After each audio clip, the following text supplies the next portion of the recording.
આગળ વાત કરીશું મહત્વપૂર્ણ સમાચાર જૂનાગઢથી મળી રહ્યા છે। એનસીપી ઉમેદવાર રેશમા પટેલ પર હુમલો થયો છે। વંથલીમાં રેશમા પટેલ પર હુમલો કરવામાં આવ્યો હોવાના સમાચાર છે। અજાણ્યા શખ્સ દ્વારા હુમલો કરાયો। હુમલા અંગે વંથલી પોલીસ સ્ટેશનમાં ફરિયાદ થઈ છે। જે સમાચાર હાલ જૂનાગઢથી પ્રાપ્ત થઈ રહ્યા છે। એનસીપી ઉમેદવાર રેશમા પટેલ પર હુમલો કરવામાં આવ્યો છે। વંથલીમાં રેશમા પટેલ પર હુમલો કરાયો હોવાના સમાચાર છે। અજાણ્યા શખ્સ દ્વારા હુમલો કરાયો છે અને હુમલા અંગે વંથલી પોલીસ સ્ટેશનમાં હાલ ફરિયાદ પણ કરવામાં આવી છે।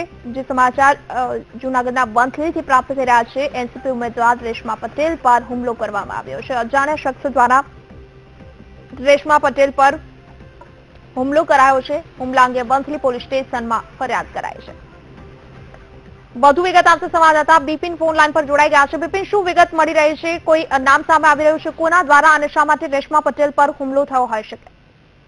મનીષા, ખાસ કરીને વાત કરવામાં તો રેશમા પટેલ ભાજપ છોડી અને એનસીપીમાંથી માણાવદર વિધાનસભા અને પોરબંદર લોકસભાની સીટ ઉપરથી પોતે લડી રહ્યા છે। ખાસ કરીને વાત કરવામાં તો રેશમા પટેલને પાટીદારોનો પણ ત્યાંથી વિરોધ કરવામાં આવે છે। પાટીદારોનો પણ વિરોધ છે અને ખાસ કરીને જે તેની પર આજે જે હુમલો કરવામાં આવ્યો તેના ગળાટીપ આપી અને તેની ઉપર માર મારવામાં આવ્યો છે તેવો તેમનો આક્ષેપ છે। ખાસ કરીને જો વાત કરવામાં તો જે હુમલાનું કારણ રાજકીય કિન્નાખોરીને કારણે તેની પર હુમલો કરવામાં આવ્યો છે અને એવો આક્ષેપ છે કે તે ભાજપના કોઈ કાર્યકરો દ્વારા તેની પર હુમલો કરવામાં આવ્યો। જી બિલકુલ બિપિન, આપનો આભાર માહિતી આપવા માટે। તો રેશમા પટેલનો આક્ષેપ છે કે ભાજપના કોઈ વ્યક્તિ દ્વારા મારા પર હુમલો કરવામાં આવ્યો, કારણ કે રેશમા પટેલ ભાજપમાંથી છોડી એનસીપીમાં જોડાયા છે અને એનસીપીમાંથી માણાવદર વિધાનસભાની પેટા ચૂંટણી પર ચૂંટણી લડી રહ્યા છે। તો રેશમા પટેલ પર વંથલીમાં જે હુમલો કરવામાં આવ્યો છે કોઈ અજાણ્યા વ્યક્તિ દ્વારા જનસંપર્ક અભિયાન દરમિયાન હુમલો થયો છે। તો રેશમા પટેલે આક્ષેપ કર્યા છે કે ભાજપના કોઈ વ્યક્તિ દ્વારા મારા પર હુમલો કરવામાં આવ્યો છે। હાલ તો પોલીસ સ્ટેશનમાં ફરિયાદ પણ લેવામાં આવી છે। જૂનાગઢના વંથલીથી સમાચાર છે। રેશમા પટેલ પર હુમલો કરવામાં આવ્યો છે। રેશમા પટેલ ભાજપ છોડી એનસીપીમાં જોડાયા છે અને એનસીપીમાંથી માણાવદર પેટા ચૂંટણી જે વિધાનસભાની છે તેના ઉમેદવાર છે અને ચૂંટણી લડી રહ્યા છે। લોકસંપર્ક દરમિયાન તેના પર હુમલો થયો હોવાના સમાચાર છે। વંથલીમાં ઘટના ઘટી છે। જનસંપર્ક અભિયાન દરમિયાન રેશમા પટેલ પર હુમલો કરવામાં આવ્યો છે। જે મામલે પોલીસ સ્ટેશનમાં ફરિયાદ કરવામાં આવી છે। પરંતુ બીજી તરફ અમારા સંવાદદાતાએ જે રીતે જણાવ્યું તે પ્રમાણે રેશમા પટેલે આક્ષેપ કર્યા છે કે ભાજપના કોઈ વ્યક્તિ દ્વારા તેના પર હુમલો કરવામાં આવ્યો છે। જોકે પાટીદાર આંદોલનથી રેશમા પટેલ ચર્ચામાં આવ્યા। પાટીદાર આંદોલનથી છેડો ફાડી તેઓ જે તે સમયે ભાજપમાં જોડાયા, જેથી ક્યાંક પાટીદાર સમાજ પણ રેશમા પટેલથી નારાજ હતો। ત્યારે હવે કોના દ્વારા શા માટે હુમલો કરવામાં આવ્યો હોઈ શકે તે નક્કર માહિતી હજુ સામે નથી આવી, પરંતુ રેશમા પટેલે ફરિયાદ પણ નોંધાવી છે। ક્યાંક રેશમા પટેલનો આક્ષેપ છે કે ભાજપના કોઈ વ્યક્તિ દ્વારા તેમના પર હુમલો કરવામાં આવ્યો છે। એનસીપી ઉમેદવાર રેશમા પટેલ પર વંથલીમાં હુમલો થયો હોવાના સમાચાર છે।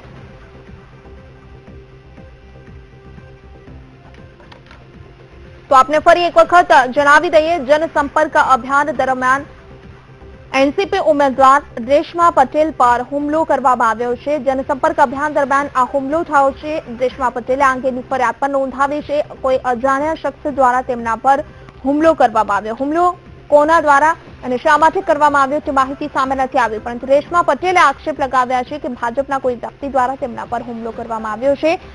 પાટીદાર આંદોલન સાથે જોડાયેલા રેશમા પટેલ ગત વિધાનસભા ચૂંટણીમાં ભાજપમાં જોડાયા હતા અને હાલ લોકસભા ચૂંટણી પહેલા ભાજપ સાથે છેડો ફાડી તે એનસીપીમાં જોડાયા છે, જેથી ક્યાંક પાટીદાર સમાજ તેનાથી નારાજ છે।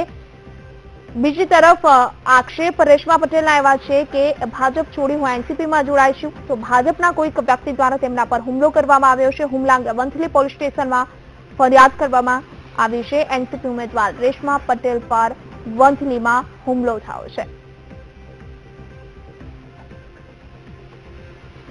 સમાચાર જૂનાગઢથી પ્રાપ્ત થઈ રહ્યા છે। અજાણ્યા શખ્સ દ્વારા રેશમા પટેલ પર હુમલો કરવામાં આવ્યો હોવાના સમાચાર છે। માણાવદરના એનસીપીના ઉમેદવાર રેશમા પટેલ જનસંપર્ક અભિયાન દરમિયાન તેમના પર હુમલો થયો હોવાના સમાચાર મળી રહ્યા છે। જે વિગત પ્રાપ્ત થઈ છે તે પ્રમાણે પોલીસ સ્ટેશનમાં ફરિયાદ પણ નોંધાવવામાં આવી છે। કોઈ અજાણ્યા શખ્સ દ્વારા તેમના પર હુમલો કરવામાં આવ્યો છે, પરંતુ રેશમા પટેલનો આક્ષેપ છે કે ભાજપના કોઈ વ્યક્તિએ તેના પર હુમલો કર્યો છે।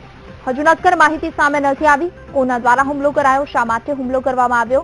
સમાચાર છે વંથલીમાં આ હુમલો થયો છે। જનસંપર્ક અભિયાન દરમિયાન એનસીપી ઉમેદવાર રેશમા પટેલ પર હુમલો કરવામાં આવ્યો છે.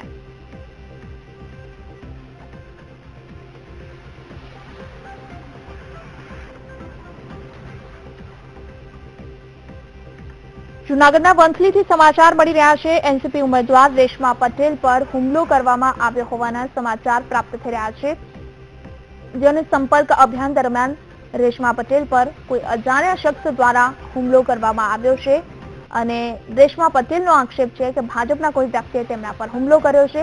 હાલ તો એ શખ્સ વિરુદ્ધ ફરિયાદ નોંધાવવામાં આવી છે.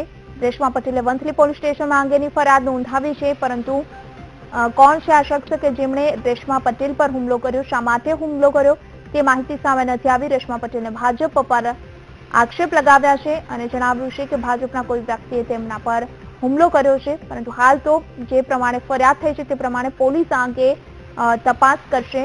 જે સમાચાર છે, વંથલીમાં એનસીપીના ઉમેદવાર રેશમા પટેલ પર હુમલો કરવામાં આવ્યો છે.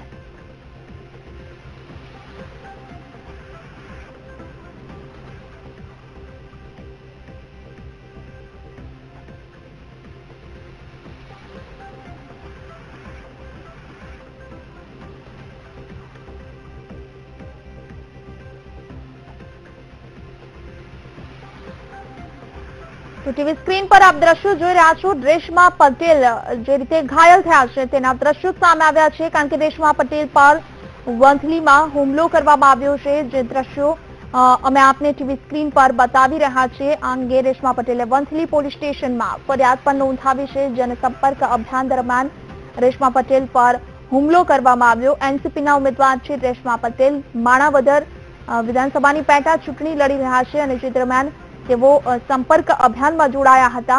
સંપર્ક અભિયાન દરમિયાન તેમની સાથે આ ઘટના ઘટી છે. કોઈ અજાણ્યા શખ્સે રેશમા પટેલ પર હુમલો કરી દીધો, જેમાં રેશમા પટેલ ઘાયલ પણ થયા છે. જેના દ્રશ્યો પણ આપ ટીવી સ્ક્રીન પર જોઈ શકો છો. જૂનાગઢના વંથલીમાં રેશમા પટેલ પર હુમલો કરવામાં આવ્યો છે. ટીવી સ્ક્રીન પર અમે આપને દ્રશ્યો પણ બતાવી રહ્યા છીએ.